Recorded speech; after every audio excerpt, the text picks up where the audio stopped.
Төгс хүчит Бурхны үгийн уншилгын дээжис.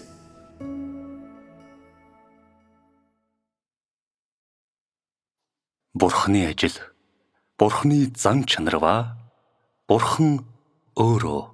3.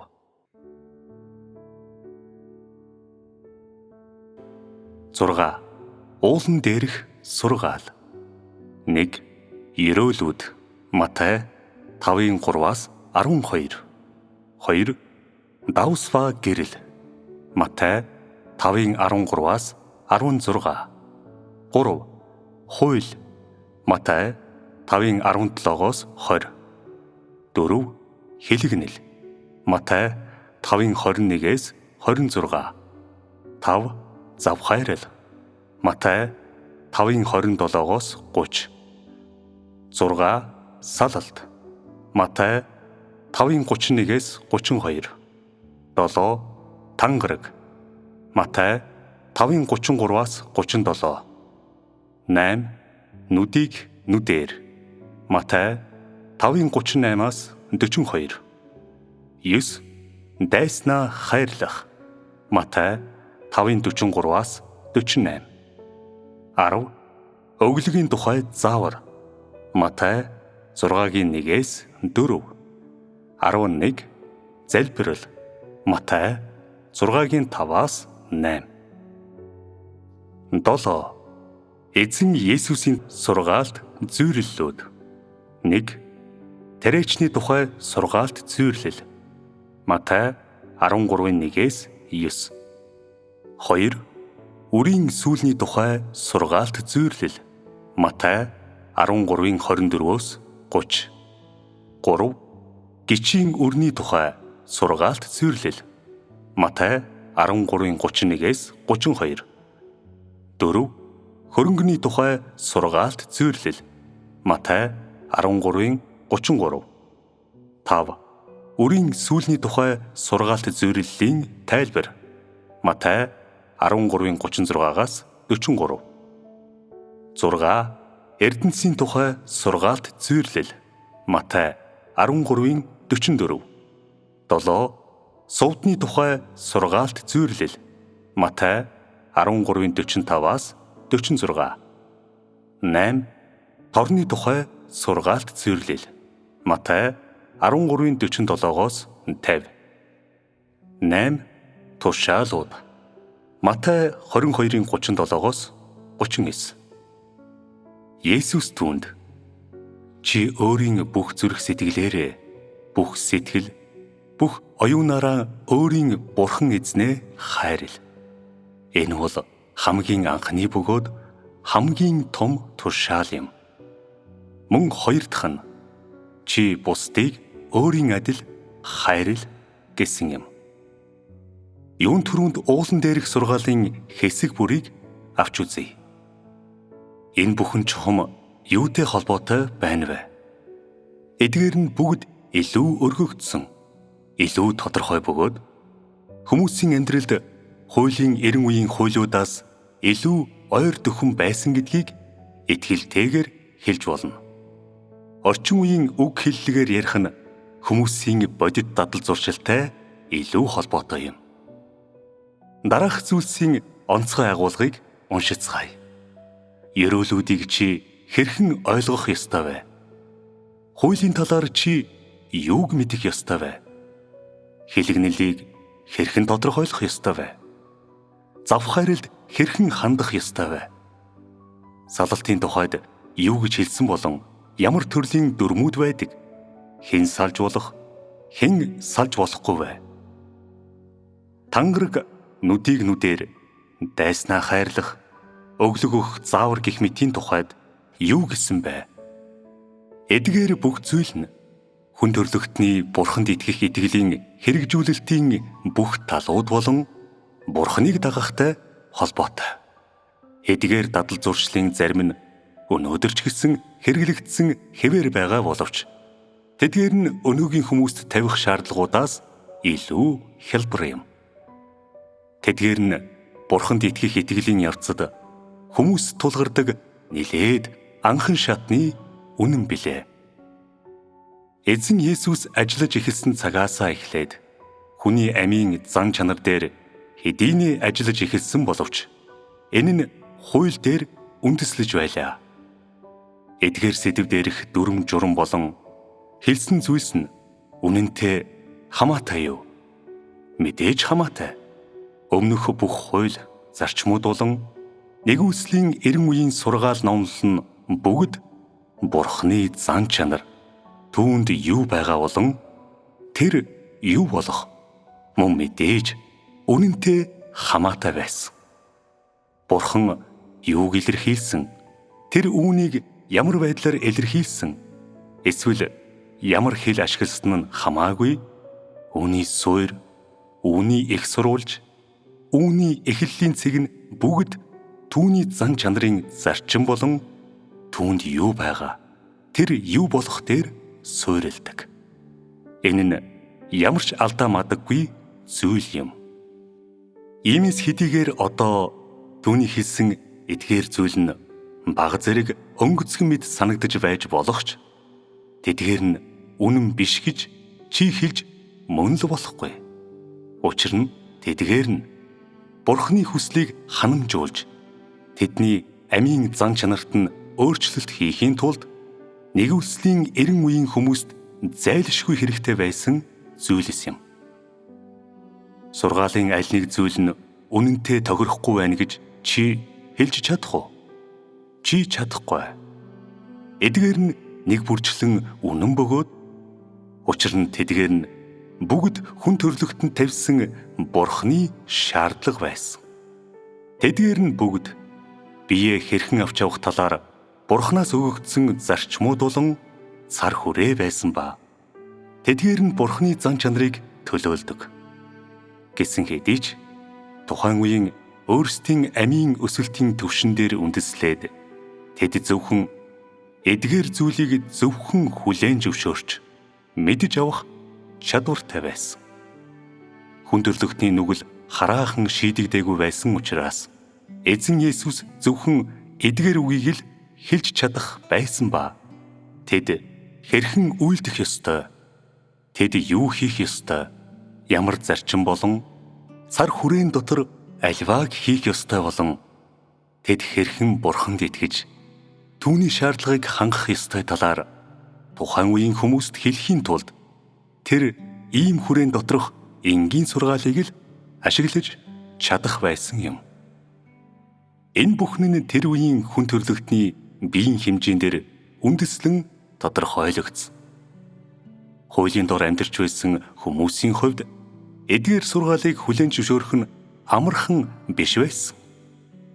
Иймээс эзэн Есүсийн заасан зүйл нь энэ цар хүрээн дотор л байх хэрэгтэй болсон. Дараа нь эзэн Есүсийн сургаалт зөвлөлүүдэд юу байгааг харцгаая. Эхнийх нь тариачны тухай сургаалт зөвлөл юм. Энэ нь үнэхээр сонирхолтой сургаалт зөвлөл. Үр тариа тарих нь хүмүүсийн амьдралд нийтлэг тохиолддог үйл явдал билээ. Хоёр дахь нь үрийн сүүлний тухай сургаалт зөвлөл юм. Үрийн сүүл гэж юу болох тухайд гэвэл үр тариа тарьж байсан ямар ч хүн мөн насанд хүрэгчд мэднэ. Гурав дахь нь гичийн үрний тухай сургаалт зөвлөл юм. Гич гэж юу болохыг та нар бүгд мэднэ, тийм үү? Хэрвээ та нар мэдэхгүй бол Библиэс харах хэрэгтэй. Дөрөвдөхийн тухайд бол энэ нь хөрөнгөний тухай сургаалт зөвлөл бөгөөд эсгэхэд зориулж хөрөнгийг хэрэглэдгийг ихэнх хүмүүс мэднэ. Энэ нь хүмүүсийн өдөр тутмын амьдралдаа хэрэгэлдэг зүйл юм. Эрдэнсийн тухайд 6 дахь сургаалт зөвлөл, сувдны тухай 7 дахь сургаалт зөвлөл, торны тухай 8 дахь сургаалт зөвлөлийг оролцуулаад доорох бүх сургаалт зөвлөл нь бүгд хүмүүсийн амьдралаас урган гарсан. Тэдгээр нь бүгд хүмүүсийн бодит амьдралаас гарсан юм. Эдгээр сургаалт зөвлөл нь ямар төрлийн зүйлийг дүрсэлж байна вэ? Энэ нь Бурхан энгийн хүн болж хүн төрлөختөнтэй зэрэгцэн амьдарч энгийн амьдралын хэлийг ашиглаж хүмүүстэй харилцаж хэрэгтэй зүйлээр нь тэднийг хангахын тулд хүний хэлийг ашиглаж байгаа дүр зураг юм. Бурхан бие махбодтой болж хүн төрлөختний дунд удаан хугацаанд амьдрахдаа хүмүүсийн олон янзын амьдралын хэв маягийг мэдэрч нүдээр харсны дараа эдгээр дадлах туршлага нь өөрийн бурханлаг хэлийг хүний хэл болгон өөрчлөх түүний гарын авлага болсон. Мэдээж түүний амьдралдаа харж сонссон эдгээр зүйл нь хүний хүүгийн дадлах туршлагыг мөн баяжуулсан. Тэр хүмүүстэд зарим үннийг ойлгуулж тэдэнд Бурхны хүслийн заримыг ойлгуулахыг хүсэх үедээ Бурхны хүсэл болон хүн төрлөختөнд тавих түүний шаардлагын тухай хүмүүст хэлэхийн тулд дээрхтэй адил сургаалт зөвлөлүүдийг ашиглаж байсан. Эдгээр сургаалт зөвлөлүүд нь бүгд хүмүүсийн амьдралтай холбоотой байсан. Хүний амьдралаас гадуурх нэг ч зүйл байгаагүй. Эзэн Есүс хүн төрлөختөнтэй хамт амьдарч байхдаа тариан талбайгаа арчилж байгаа тариачдыг харсан бөгөөд үрийн сүүл болон хөрөнгө гэж юу болохыг тэр мэдсэн. Хүмүүс эрдэнэс дуртайг тэр ойлгосон. Иймээс тэр эрдэнэс болон сувдны хоёулангийнхэн талаар сургаалт зөвлөлийг ашигласан. Тэр тороо хайж буй загасчныг олон удаа харж байсан. Гэх мэт эзэн Есүс хүн төрлөختний амьдрал дах эдгээр үйл ажиллагааг харсан бөгөөд тэр ч бас тийм амьдралыг туулсан. Тэр бусад энгийн хүмүүстэй адил байж хүмүүсийн өдөр тутмын хэвшил болон өдөрт 3 хооллохыг мэдэрч туулж байсан. Тэр энгийн хүний амьдралыг бичлэн мэдэрсэн бөгөөд тэр бусдын амьдралыг нүдээр харсан. Тэр энэ бүхнийг нүдээр харж биеэрээ туулах үед түүний бодож байсан зүйл нь яаж сайн амьдрах, эсвэл яаж илүү эрх чөлөөтэй, илүү тав тухтай амьдрах талаар байгаагүй юм. Жинхэнэ хүний амьдралыг туулж байх үедээ эзэн Есүс хүмүүсийн амьдралын зовлон бэрхшээлийг харсан. Тэр сатаны эзэмшил дор нүгэлтэйгээр амьдарч байгаа. Сатаны ялзруулалт доорх хүмүүсийн зовлон бэрхшээл, өрөвдөлтэй байдал, уйтгар гунгийг харсан. Тэр хүний амьдралыг биечлэн туулж байх зураа мөн ялзруулалт дунд амьдарч байгаа хүмүүс хичнээн арчаагүй байдгийг тэр мөн мэдэрсэн бөгөөд нүгэлтэйгээр амьдарч байгаа хүмүүсийн сатаны хорон муугийн тамлалтанд төөрөлдсөн хүмүүсийн гаслан зовлонг харж мэдэрсэн. Эзэн Есүс эдгээр зүйлийг харах үедээ тэр тэдгээрийг өөрийн бурханлаг чанараар харсан уу? Эсвэл өөрийн хүн чанараар харсан уу? Түүний хүн чанар үнэхээр оршин байсан. Энэ нь тун их амьд байсан. Тэр энэ бүхнийг мэдэрч харж чадаж байсан ба мэдээж тэр үүнийг өөрийн мөн чанар болон бурханлаг чанартаа ч гэсэн харсан. Өөрөөр хэлбэл Христ өөрөө хүн болох эзэн Есүс үүнийг харсан ба түүний харсан бүхэн нь энэ удаа бие махбодтойгоор хийж эхэлсэн өөрийн ажлын ач холбогдол болон чухал байдлыг мэдрэхэд түүнийг хүргэсэн. Хэдийгээр бие махбодтойгоор түүний үүрх хэрэгтэй хариуцлага маш их бөгөөд түүнд тулгарх зовлон шанал хичнээн харгис байж болохыг тэр өөрөө мэдж байсан боловч хүн нүглийн дунд арчаагүй байгааг харах үедээ тэдний амьдралын өрөвдөлтэй байдал болон хуулийн дорх тэдний хүчин мөхс тэмцлийг харах үедээ тэр улам илүү их уй гашууг мэдэрч хүн төрлөختнийг нүглээс аврахаар улам илүү их төгших болсон. Тэр ямар нэг хүндрэл бэрхшээлтэй тулгарх байсан нь эсвэл тэр ямар зовлон шанал туулах байсан нь хамаагүй нүглийн дунд амьдарч байгаа хүн төрлөختнийг аврахын тулд тэр улам илүү их шийдэмгий болсон юм. Энэ явцад Эзэн Есүс өөрийн хийх хэрэгтэй ажлыг болон түүнд юу даалгагдсныг улам илүү тодорхой ойлгож эхэлсэн гэж чи хэлж болно. Тэр мөн өөрийн хийх гэж байгаа ажлаа дуусгахын тулд бүр их хүсэл эрмэлзэлтэй болсон. Энэ нь хүн төрлөختний бүх нүглийг үүрч, хүн төрлөختний нүглийг намжлах байсан. Ингэснээр нүглийн төлөөх тахилын улмаас тэд цаашид нүгэлтэйгээр амьдрахгүй бөгөөд Бурхан хүний нүглийг мартаж, хүн төрлөختнийг аврах өөрийн ажлыг урагшлуулах боломжтой болох байсан юм. Өөрийн зүрх сэтгэлдээ эзэн Есүс хүн төрлөختний төлөө өөрийгөө тахил болгон өргөж, өөрийгөө золиослоход бэлэн байсан гэж хэлж болно. Мөн түүнчлэн тэр нүглийн төлөөх тахил болж, загалмайд цовдлогдоход бэлэн байсан ба энэ ажлыг дуусгах тэмүүлэлтэй байсан. Хүний амьдралын хөөрхилөлттэй нөхцөл байдлыг хараад тэр нэг ч минут эсвэл секунд хойшлуулахгүйгээр өөрийн үүрэг даалгаврыг аль болох хурдан биелүүлэхийг бүрчих хүссэн. Түүнд тийм их яарсан мэдрэмж байх үед түүний шаналл зовлон ямар их байх талаар тэр бодоогүй. Мөн тэр хичнээн их доромжллыг төвчих хэрэгтэй талаараа цаашид бодоогүй. Өөрийн зүрх сэтгэлд тэр ганцхан итгэл үнэмшлийг тээж байсан. Тэр өөрийгөө тахил болгочихл юм бол тэр нүглийн төлөөх тахил болон загалмайд цовдлогдохл юм бол Бурхны хүсэл биелэж тэр шинэ ажил эхлүүлэх боломжтой болно. Хүн төрлөختний нүгэлтэй амьдрал, нүгэлтэйгээр оршин тогтнох тэдний байдал бүр мөсөн өөрчлөгдөх байсан.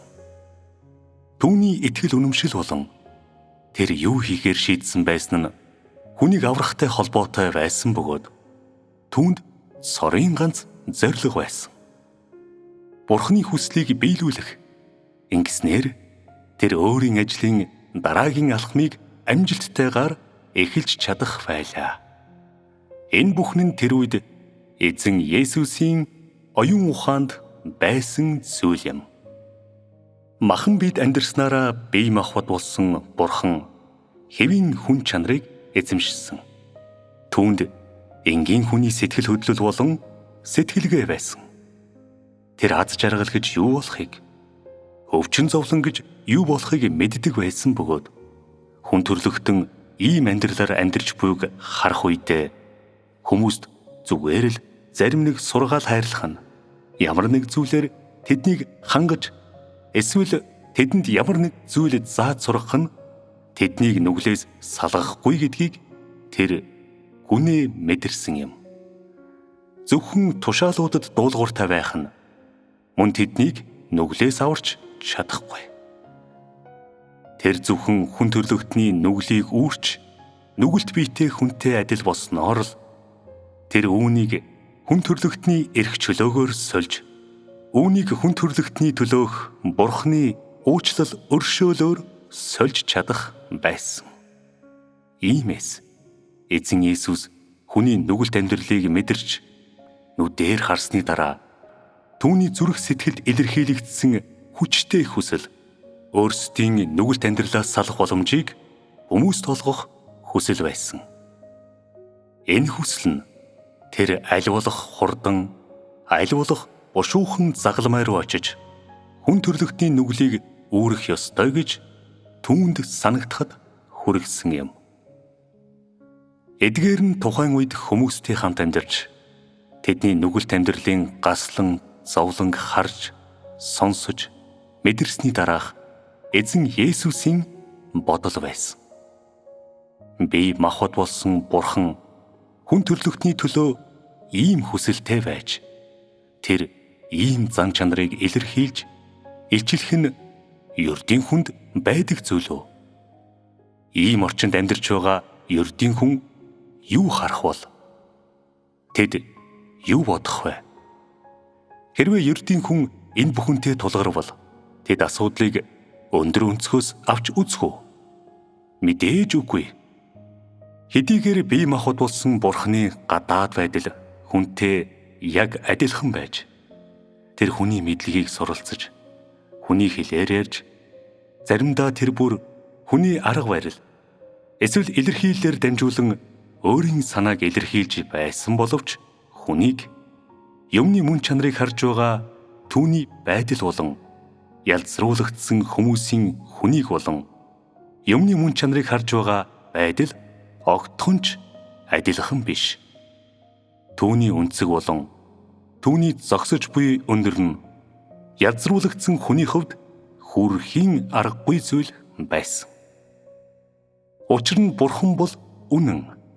Түүний бие махбодч бас Бурханы мөн чанарыг эзэмшдэг бөгөөд түүний бодол, түүний хүн чанараар илэрхийлэгдсэн зүйл нь ч мөн үнэн билээ. Ялзруулагдсан хүмүүсийн хувьд түүний бие махбодтойгоор илэрхийлсэн зүйл нь үнний болон амийн хангамж юм. Эдгээр хангамж нь зөвхөн нэг хүний төлөө биш, харин бүх хүн төрлөختний төлөө байдаг. Ямар ч ялзруулагдсан хүний хувьд түүний зүрх сэтгэлд өөртөө холбоотой цөөхөн хүмүүс л байдаг. Түүний анхаардаг, түүний санаа тавьдаг цөөхөн хідэн хүмүүс л байдаг. Аюул нүүрлэх үед тэр юун түрүүнд өөрийн хүүхдүүд, хань жил, аль эсвэл эцэг эхийгээ боддог бөгөөд илүү инэрэнгүй хүн бол хамгийн ихтэй зарим хамаатан эсвэл сайн найзыгаа л бодно. Тэр илүү олон хүнийг бодох уу? Хэзээч үгүй. Учир нь хүн бол эцсийн эцэст хүн л байдаг бөгөөд тэд бүх зүйлийг зөвхөн хүний өнцгөөс, хүний өндрөөс л харж чадна. Гэсэн хэдий ч бие махбод болсон Бурхан бол ялзруулагдсан хүнээс тэс өөр юм. Бие махбод болсон Бурханы махан бие нь хичнээн жирийн, хичнээн энгийн, хичнээн дорд байх нь хамаагүй. Эсвэл хүмүүс түүнийг хичнээн үл тоох нь хамаагүй. Түүний бодол, түүний хүн төрлөختөнд хандах хандлага нь ямар ч хүний эзэмшиж чадахгүй, ямар ч хүний дөөрэж чадахгүй зүйл билээ. Тэр хүн төрлөختнийг бурханлаг чанарын өнцгөөс, бүтээх чимээх өөрийн байр суурьны өндрөөс үргэлж ажиглах болно. Тэр Бурханы мөн чанар санаа бодлоор дамжуулан хүн төрлөختнийг үргэлж харах болно. Тэр хүн төрлөختнийг жирийн хүний өндрөөс, ялзруулагдсан хүний өнцгөөс огтхонч харж чадахгүй. Хүмүүс хүн төрлөختнийг харахдаа хүний хараагаар л хардаг бөгөөд хүний мэдлэг, хүний дүрм журам, онлуудыг хэмжүүр болгон ашигладаг. Энэ нь хүмүүсийн нүдэрэн харж чадах сар хүрээн дотор байдаг. Энэ нь ялзруулагдсан хүмүүсийн биелүүлж чадах хүрээн дотор байдаг.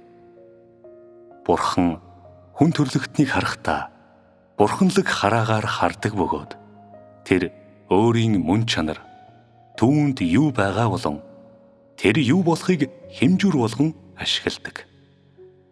Энэ цар хүрээн хүмүүсийн харж чаддаггүй зүйлсийг агуулдаг бөгөөд үүгээрээ бие махбод болсон Бурхан болон ялзруулагдсан хүмүүс хоорондоо шал өөр байдаг.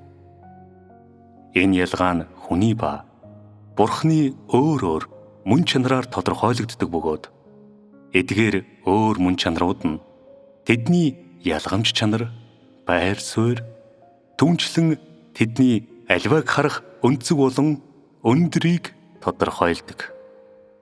Эзэн Есүс дэх Бурханы өөрийн илэрхийлэл болон ичлэлийг та нар харж байна уу? Эзэн Есүсийн хэлсэн, хийсэн бүхэн нь түүний үйлчлэл болон Бурханы удирдлагын ажилтай холбоотой байсан бөгөөд энэ нь бүхэлдээ Бурханы мөн чанарын илэрхийлэл, илчлэл байсан гэж та нар хэлж болох юм. Хэдийгээр түүнд хүний илрэл байсан боловч түүний бурханлаг мөн чанар болон түүний бурханлаг чанарын илчлэлийг үгүйсгэж болохгүй. Энэхүү хүний илрэл нь үнэхээр хүн чанарын илрэл байсан уу? Түүний хүнлэг илрэл нь ялзруулагдсан хүмүүсийн хүний илэрлээс мөн чанараараа бүхэлдээ өөр.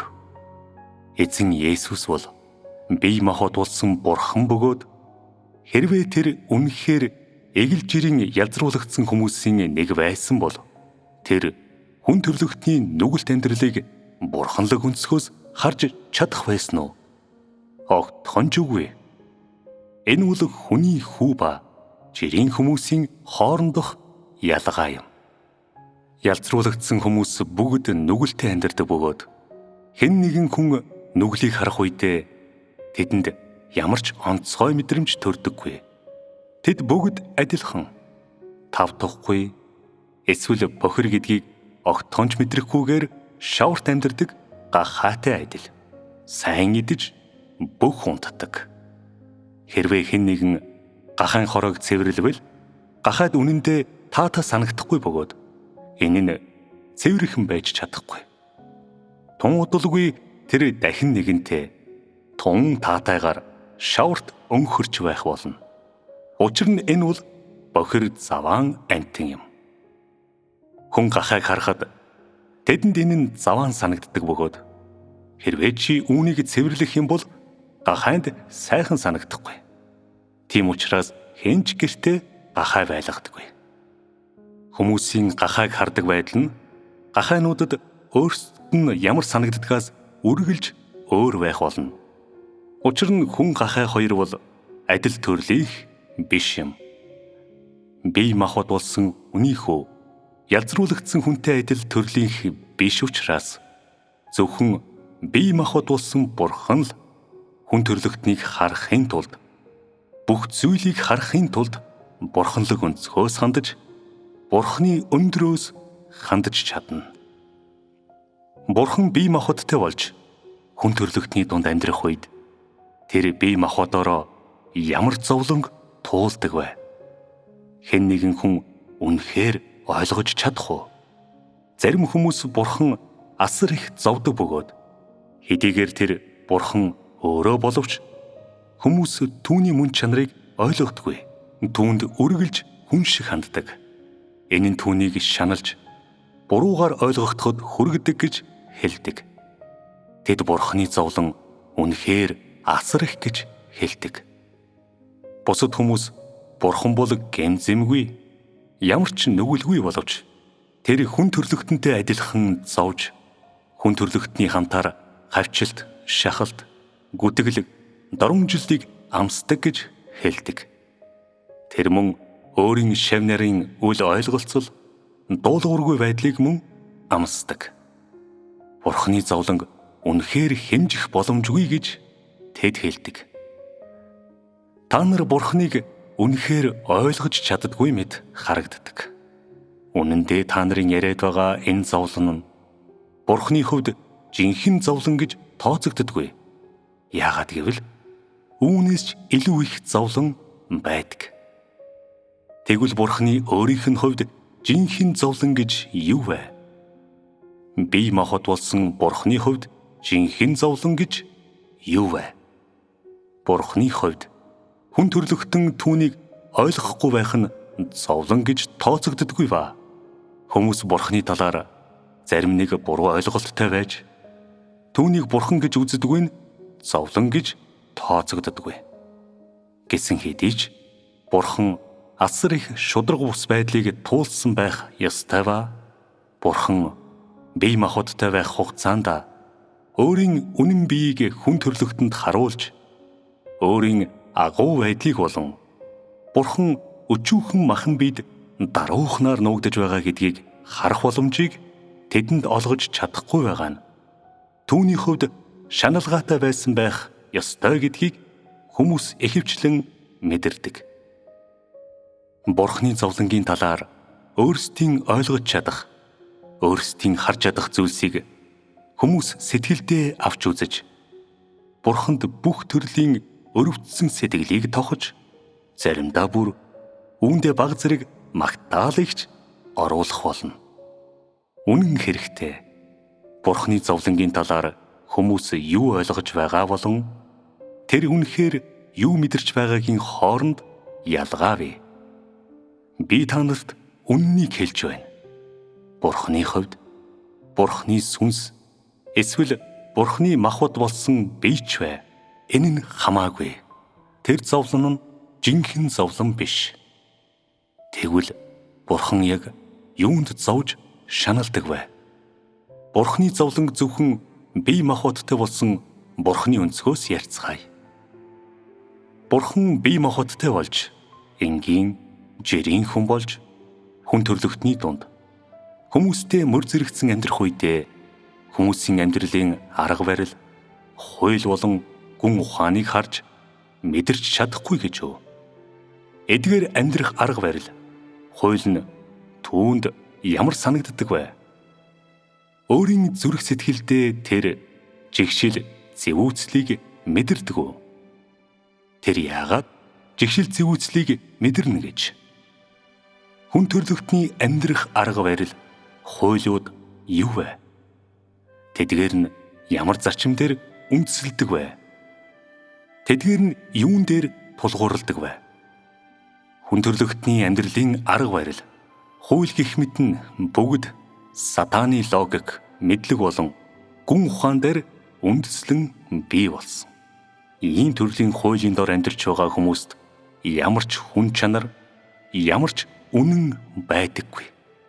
Тэд бүгд үннийг үл тоомсорлож, Бурханд өсөрхөж байдаг.